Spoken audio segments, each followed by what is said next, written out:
Fala família, Leonardo aqui para mais um giro de notícias e a pergunta que não quer calar. Estou, bebê, porque eu fui meter essa aqui em casa e lá ele, meu irmão, quase também deu uma incestada da Dona Maria, mas enfim, cola aqui neste dia 21/2/2025, na parte da tarde, para poder te manter atualizado com as últimas informações do Vasco da Gama. E nesse vídeo vamos falar muito sobre janela de transferências do Vasco, porque agora o queridinho dessa diretoria é a joia colombiana. Segundo informações, o Vasco está praticamente alinhado com o clube, mas quem tem que responder é sempre assim. Quando o empresário responde, o Vasco não consegue fechar com o bendito clube. Quando o Vasco fecha com o clube, o empresário não responde. Será que, bom, vamos viver mais uma novela agora? Porque, rapaz, eu não aguento mais essa história do Lloyd. Se lembra daquela musiquinha? Arruma a mala, arruma a mala. Rapaz, olha, eu acho que o homem já arrumou a mala, desarrumou a mala, arrumou a mala, desarrumou a mala, porque a informação que chega do próprio canal lá, atenção vascaínos, parece que a diretoria do Alanyaspor embaçou de novo e o jogador só sai pela multa rescisória, que chegam a aproximadamente 6 milhões de euros. Vamos também falar aqui a respeito do Paulo Brax, que teve confirmando que o Vasco está tentando contratar o Brian Palacios. Vamos trazer mais informações sobre isso, porque dizem também que isso daí está na mão do jogador para ele decidir. Entre Galo e Vasco já estaria tudo certo. Vamos falar também de um jogador do Palmeiras, zagueiro, que o Vasco poderia estar querendo trazer para cá. Se lembra que o Vasco está atrás de um zagueiro? Vamos falar também aqui a respeito do Lucas Piton, porque o Milan está observando, fazendo relatório e promete fazer uma proposta, mas o Vasco só negocia por... Já você vai ficar sabendo. E ainda vamos falar aqui do Deivinho. O Deivinho aí, já falei, rapaz, olha, para com esse negócio. E muita gente veio nos questionar, não, Léo, lá no Vitória, 600 mil, como é que aqui ele, pediu 1 milhão e chegou até 800 mil? Não tá entendendo nada? Calma, vou te explicar isso tudo, porque já dizia os meus avós, aonde você ganha dinheiro fazendo amor ou por amor, é lá no 5 letras. Bom, deixa eu chamar aqui a vinheta. Hoje é sexta-feira, já estou descontraído, porque tem também essa questão do Capasso. Será que o Capasso vai ser relacionado? Não vai. Então, depois da vinheta, nós vamos voltar aqui com muitas informações do Vasco da Gama, porque o Flu-C quer virar SAF. E no meio dessa brigalhada aí entre Vasco e 777, onde o Marinax não quer colocar a proposta na mesa até resolver, tu já sabe, né? É melhor chamar a vinheta.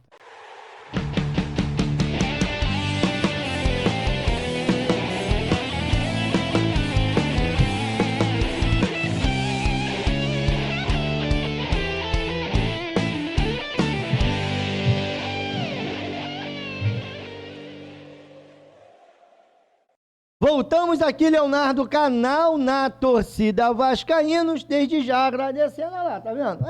Aos mais de 103.850 inscritos aqui nessa bagaça. Só tenho a agradecer a todos vocês. Tem dia que a gente vem pra cá putaço, tem dia que a gente vem pra cá mais descontraído, e não me peçam pra fazer vídeo 5h30 da manhã, porque a live vai rolar às 10h30, tá? Então, de repente, hoje eu vou tirar uma folguinha aí com a patroa até às 10h30. E depois eu volto para a Labuta, porque domingo nós estaremos lá em São Januário, se Deus quiser, transmitindo essa partida entre Vasco e Botafogo, jogo importantíssimo, que vamos falar aqui também. E o Verrete, hein, rapaziada? Mas bom, galera, deixa o seu like, sempre eu te peço isso, é importante, além dos meus agradecimentos, o seu like que faz esse vídeo chegar até mais vascaínos. No final de tudo, vocês comentem, e para você que não é inscrito, 2 vídeos por dia e uma live que acontece às 10h30 da manhã. Agora vamos aqui para as informações do Vasco da Gama. Bom, e eu quero começar com essa informação aqui, que vem lá do Carlos Oliveira, falando que a 777 está brigando com o Vasco da Gama e eles estão buscando retomar o controle da SAF, ainda mais sabendo que o Marinacci pode colocar uma proposta na mesa. Inclusive, essa proposta já teria chegado até as mãos da 777 e o Marinacci ainda não oficializou tal proposta porque ele entende que as duas partes têm que conversar para chegar ali num denominador comum e aí sim, ele botar a oferta, resolver tudo, pegar os 70% do Vasco da Gama e ali, no caso, ser o novo administrador, o novo gestor, o dono do futebol, ou pelo menos de 70% dele. Só que no meio de todo esse imbróglio, se você quiser saber mais da matéria, tá lá no Carlos Oliveira, @IK Bem Carlos, HBO. Olha, também não é fácil também decorar isso aqui não, mas eu vou deixar aqui bem acesinho para você poder encontrar o Carlos lá. Aí você está sempre subindo essas matérias da 777, juntamente com a Vasco da Gama SAF, ali representado pelo Associativo Interesse do Marinacci. Só que isso aqui chama a atenção, tá? Fluminense avançou nesta semana para se tornar SAF. O Banco BTG, contratado para analisar as finanças e assessorar o tricolor na busca por investidores, avisou que encontrou interessados e que uma proposta será feita em breve. Ah, meu Deus do céu. E é aquilo que eu falei, rapaz, eu até retuitei isso aqui. Enquanto o Vasco aí fica nessa briga, né? Porque tudo no Vasco é novela. Bom, tem alguém que pode dar uma pernada do Vasco e não seria a primeira vez, tá? Que os caras lá que são doidos para ser Vasco atravessarem alguma coisa que o Vasco esteja fazendo. Vasco pretende investir na joia colombiana. O Vasco está em negociações para contratar o atacante colombiano Neiser Villarreal, dos Milionários. Com apenas 19 anos, ele foi o artilheiro do Campeonato Sul-Americano Sub-20, anotando 8 gols pela seleção colombiana e também desperta interesse de clubes europeus e brasileiro. A diretoria acredita que as suas características proporcionariam mais versatilidade ao setor ofensivo, pois ele pode atuar em diferentes posições, além de ter mobilidade, força e boa estrutura. Essa informação veio lá do Alvebar Caracol e foi também ali confirmada pelo GE. E agora parece que entre o Vasco e o Milionários já estaria tudo certo. Vasco chegou a um acordo financeiro com o Milionários para a contratação de Neiser Villarreal, mas os representantes do jogador estão dificultando a conclusão do negócio. O Clube Cruz Maltino se dispôs a oferecer cerca de 4 milhões de dólares, 22,8 milhões, pelo atacante. Por outro lado, Neiser e seus representantes ainda não responderam à proposta do Vasco. A avaliação é porque os agentes do atleta preferem que ele saia do clube colombiano como jogador livre, tá ligado? Porque o contrato dele encerra no final do ano, meio do ano ele já pode até assinar um pré-contrato, mas ele estando livre, para ele fica muito mais fácil, porque, ó, é muita grana, paizão. Bom, e essa informação vem do P Sierra R, o P Sierra, que é também um portal sul-americano. E, cara, vamos aguardar para saber como o Vasco irá reagir nessa janela e sobre o passe do jogador. Complementando essa informação, o Vasco ficaria com 80% do passe do atleta. Por isso que ele está esperando chegar no meio do ano para ele poder fazer o seu próprio negócio. Não quer que agora também, né? Se o jogador foi revelado lá. Enfim, vamos aguardar. Outro jogador também que entre Vasco e o clube está tudo certo é o Brian Palacios. O acordo prevê um empréstimo com uma opção de compra estabelecida em 17 milhões. O Vasco arcaria com a totalidade dos salários se o jogador aceitasse, no caso, vir para cá. Essa informação é do Lucas Tanaka e aqui o nosso Leandro Mendonça teve repercutindo na nossa página de X. Então, quer dizer, Vasco aí parece que conseguiu se acertar com o Galo, inclusive o jogador viria com características diferentes daquilo que nós temos, porque é um jogador de força, é um jogador de mais explosão e conseguiria dar mais profundidade. Vasco ali teria várias opções, vindo aí o Neisser, não é isso? Neisser, o vídeo é real, e vindo também aqui o Palácios, não é aquele Palácios, que não, esse aqui é outro, esse aqui é atacante, enfim. E o Vasco está tentando agora, porque dizem que a proposta está na mão do atleta e ele vai decidir se ele quer vir para o Vasco ou não. Inclusive, entre essas informações, o Paulo Brax, que hoje é diretor de futebol do Atlético Mineiro, ele confirmou essa negociação e também ali ele trouxe a informação que não existe nada entre Vasco e João Vitor. E Galo, não tem proposta do Galo pelo João Vitor, beleza? Então, vamos aqui agora ouvir o Paulo Brax, e aí você, né, no caso, deixa a sua opinião.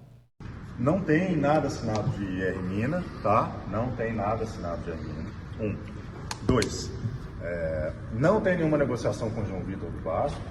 Não tem nenhuma negociação com o João Vitor do Vasco. Beleza? 3. Recebemos uma proposta do Brian Palácio do Vasco e estamos negociando. Sim, tá? Bom, então é até aí. Daqui para lá já vai falar de outras situações. E aí, quer dizer, confirmou que tem negócio com o Brian Palácio, mas que não tem negócio com o João Vitor. E para mim poder seguir, Léo, como o Vasco está fazendo todas essas movimentações? O Vasco tem um orçamento e também o Vasco tinha um valor disponível que iria colocar no Bruma. Esse valor do Bruma, o Vasco dividiu 2,5 milhões de euros na contratação do Benjamin Garré e aqui do Nuno Moreira, o Vasco disponibilizou 3,5 milhões de euros, totalizando 6 milhões de euros, que é o valor ali que basicamente o Vasco ofereceu pelo Bruma e também pelo Brian Rodrigues. E para a gente poder seguir, essa daqui é exclusiva nossa, principalmente depois daquela notícia que nós recebemos, ou que nós lemos aqui pelo X, do Lucas Pedrosa falando que o Vasco ali procurou saber sobre a questão do Deivinho, e ele chega a dizer, não, o Deivinho é muito caro, o jogador está valorizado lá no Atlético, e seria difícil porque o Vasco entende que ele viria para ser reserva do Verratti, para pelo menos brigar por posição, não teria muita lógica você pagar muito por esse jogador. Pois bem, aí essa informação meio que caiu no nosso colo, porque uma pessoa veio se queixar de dentro do Vasco, que o Vasco, porque essa pessoa queria o Deivinho também lá, que o Vasco foi buscar, eles estavam todos animados ali, principalmente essa pessoa. O Vasco foi buscar informações sobre o Davidson e aí tiveram essa surpresa, que no início o Deivinho pediu 1 milhão de salários. Aí em seguida, essa proposta caiu porque o Vasco falou que não tinha condições de pagar 1 milhão. Aí caiu para 800 mil. E o Vasco, como eu disse, não teria feito o negócio porque enxergava que ele não iria trazer um jogador para brigar por posição e chegar como, no caso, reserva do Verratti, teria que tomar essa posição jogando bola para ganhar mais do que o cara que é titular e é capitão. Então o Vasco pegou e se afastou dessa negociação. E aí muita gente veio nos questionar, mas o Vitória ofereceu 600 mil. Primeiro, sites especializados que falam sobre salário de jogadores apontam que o Deivinho ganha 700 mil no Galo. Mas, Léo, você está chamando lá a fonte de mentirosa? Não. De repente, realmente, ele chegou lá com 600 mil e o Vitória não quis. Mas, Léo, por que não quis? Cara, isso aqui eu estou imaginando, tá? Vamos supor, Zé Gabriel, ele ganha 500 mil no Vasco. Mas o Vasco diluiu, no tempo de contrato dele, uma luva que chega a 5 milhões de reais. E aí o salário do Zé Gabriel, que hoje é 500 mil, deve estar batendo 700, 750 mil no Vasco. De repente o Deivinho chegou para o Vitória, olha, eu quero ganhar 600 mil. Mas aí vocês me dão em 3 anos de contrato, aí 7 milhões de reais de luvas. E aí você dilui as luvas e às vezes ainda tem direito de imagem junto do salário que está ali na carteira, que é o CLT. Então não se sabe por que ele chegou lá com 600 mil. E também não se sabe o modelo do negócio. Tanto que o Vitória olhou e falou assim, não tem condições. Agora, não causa curiosidade? O cara ganha 700 mil no Galo. Um time que está estruturado, tem um bom elenco, que pode bater campeão E se você for falar da estrutura lá da cidade do Galo, não vou, porra.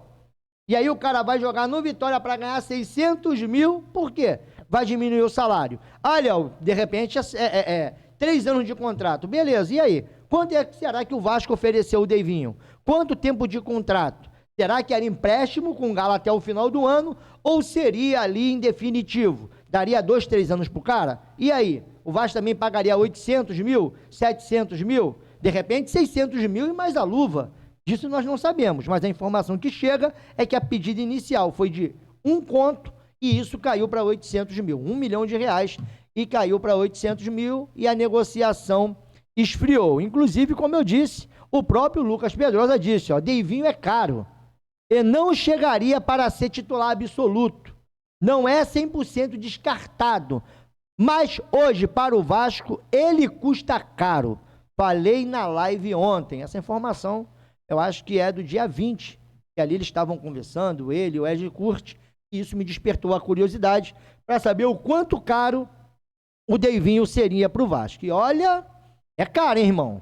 Agora, se tratando de outra novela, Alanyaspor aceita negociar Lloyd Augusto se Vasco pagar a multa rescisória do atleta. A negociação do Vasco para contratar o atacante Lloyd Augusto está enfrentando dificuldades. Enquanto o clube e jogador já chegaram, no caso o Vasco, e o jogador já chegaram em um acordo, o Alanyaspor da Turquia está dificultando a liberação do atleta angolano. O prazo da inscrição do Campeonato Carioca se encerra no dia 28/2, que também marca o fechamento da janela de transferências. Então, quer dizer, primeiro o próprio, essa informação vem da Atenção Vascaínos, primeiro o próprio Atenção Vascaínos falou, já tinha liberado, mas parece que não é bem assim, tá? Então, teve atualização, nós vamos voltar aqui.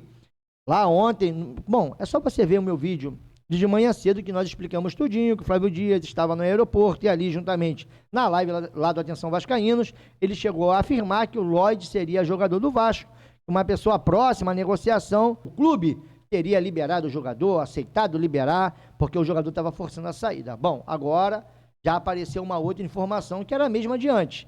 E o clube do Alane já tinha um negócio com o Vasco, correu, tanto que o próprio Lloyd fala, que já tinha assinado, eu acho que com o Vasco ali, ou pelo menos a documentação já estava pronta para poder mandar, na parte entre Vasco e Lloyd, que o clube tinha aceitado a proposta do Vasco e parece que depois não respondeu mais. Enfim, agora a pergunta que eu te faço é quanto tempo o Vasco vai ficar preso a isso aí também, porque, segundo informações, o Vasco já tinha dado um ultimato para o jogador, no caso, para o clube decidir se iria liberar o jogador ou não. E parece que o Vasco já está em outras frentes. Está colocando o dinheiro lá no Neiser Vídea Real e também no Brian Palácio. Vamos ver, porque esse jogador aqui também já foi especulado pelo Vasco, mas sofre concorrências. Naves pede para ser negociado e Vasco seria opção. O zagueiro Naves do Palmeiras estaria negociando com o Vasco. Só que aqui o Planeta Futebol vem afirmando que o Cruzeiro e Santos também têm interesse no zagueiro. O Palmeiras não quer liberar o jogador, mas o staff do atleta deseja uma transferência por falta de espaço no Alviverde. A ideia do empresário é um empréstimo com opção de compras. Então vamos aguardar para saber o que rola, porque o Milan fez estudo, ou pelo menos está fazendo um relatório e pretende contratar o Lucas Piton. O Vasco só aceita vender pelo, no mínimo, 9 milhões de euros. Agora, um detalhe dessa informação, vamos supor que o Milan chega hoje para comprar o Piton. Quem vai conosco até o mês de junho jogando aí, Brasileiro, Sul-Americana e Copa do Brasil? Vitor Luiz, porque o Leandrinho foi emprestado. E aí, será que o Vasco conseguiria arrumar um outro lateral para vir com status de titular? Olha que essas novelas, olha essa janela, o que não faltou foi novelas. E eu queria a sua opinião. Esses 9 milhões aqui é de euros, tá bom? Então, a pergunta que eu faço para vocês, vale a pena aí, se caso o Milan colocar esse dinheiro na mesa, negociar o Piton ou espera até o meado aí do ano para poder ali na segunda janela de de correção, porque a segunda janela é chamada de correção de rota, mas na segunda janela de transferências, o Vasco vem a negociar o jogador. E para mim poder seguir, bom, domingo, você já sabe, às 18h30, clássico entre Vasco e Faísca, e a expectativa era que o Capasso poderia vir, nem se fosse para o banco de reservas, ou pelo menos ser relacionado. Mas segundo o Rodrigo Silvério, que é o Madruga vascaíno, o zagueiro Manuel Capasso segue sem ser relacionado para as partidas. O Vasco pretende negociar o jogador para aliviar a folha salarial. E chegou a ser vinculado na imprensa que o atleta não queria fazer parte do elenco. De acordo com o jornalista Rodrigo Silvério, a informação não procede e Capasso continuará no clube até que haja uma decisão. Então, Manu Capasso está tentando aí, sabe, pelo menos encontrar um lugar, um espaço no coração do Fábio Carilli e da diretoria do Vasco da Gama. Agora basta saber se ele vai conseguir. Enquanto isso, tá aqui, ó, Ferretão, 5 gols, meu irmão, pelo Vasco da Gama. Zé Vitor também, se lembra do Zé Vitor? 5 gols, tá jogando hoje no Boa Vista, e o Cano também 5 gols. E o Vasco que se prepara para esse jogo contra o Faísca, hoje vai treinar na parte da tarde, inclusive deve estar treinando uma hora dessas, daqui a pouco sai aquelas imagens lá do X do Vasco. Então, quer dizer, queria a sua opinião sobre essa situação do Capasso, se vale a pena o Vasco abrir uma oportunidade para o atleta ou não. Outra coisa que eu quero te perguntar é sobre aí o Lloyd, se vale a pena também esperar tanto tempo, sabe, nessa outra novela, agora a novela do Lloyd, né? O Lloyd faz live pedindo a sua liberação, o clube não quer liberar o Vasco no meio disso tudo, e ainda tem o Brian Palácio e também o Vidia Real, o jogador do Milionários. Será que eles vão responder? Porque também, né, quando fecha com um, não fecha com outro. Tá faltando aí um consenso da rapaziada. E para poder finalizar, você liberaria o Piton, não liberaria? E essa pedida do Deivinho? Mas também o cara ganha 700 mil lá. Eu cheguei a falar na minha live mais cedo, se você não tá vendo, cara, é porque a gente faz o nosso vídeo de 5h30 da manhã e sobe a live 10h30. E para não tirar o engajamento do vídeo, a galera que nos assiste de 10h30 até meio-dia, eu deixo a live aberta até 1 da tarde para a galera que está almoçando. Depois a gente deixa para os membros, porque é aquela galera também que chega aqui e nos dá uma moral. Se você não é membro desse canal, por R$ 2,90, cara, mixaria. Isso daí eu acho que não é 5 balas. Você consegue ser membro do canal e ali você consegue também ajudar várias iniciativas nossas. E se prepare, porque olha, esse Campeonato Brasileiro, Copa do Brasil e Sul-Americana, as nossas transmissões aqui vai passar por uma repaginada que vale a pena você acompanhar, beleza? Por enquanto é só, e não me peça para fazer vídeo de manhã, que eu também quero sextar. Pelo menos, né, rapaz? Chegar aqui amanhã 10h30, amanhã tem live, tá? 10h30, 10h30 ou 11 horas, mas fica ligado aí. O ruim, né? O ruim de não ser 10h30 é que vocês vão ficar desacostumados. Se não for 10h30, 11 horas, beleza? Poderia ser meio-dia no sábado, né? Porque a galera do podcast não faz. Na hora do almoço, deixa a sua opinião. Qual horário você quer as lives dia de sábado? Claro que quando tiver jogo, não tem como fazer a live e depois fazer jogo, fica muito ruim. Mas, quando não tiver jogo, nós vamos aqui aparecer num domingo, valeu? Para as lives meio-dia, a gente intercala. Se o jogo do Vasco é sábado, a gente vem para o domingo. Se o jogo do Vasco for domingo, a gente vem para o sábado. E aí, bom, apesar que se tiver alguma informação importante, com certeza eu vou reaparecer aqui para poder te manter atualizado. Agora eu vou meter meu pé. Estou. Morro dos prazeres que você me dá. Quando eu não sair de marola, eu vou te levar. Você dorme cedo, eu não. Eu só vou berçar no último tom da viola, quando o galo cantar. É isso aí. Fui que fui, galera.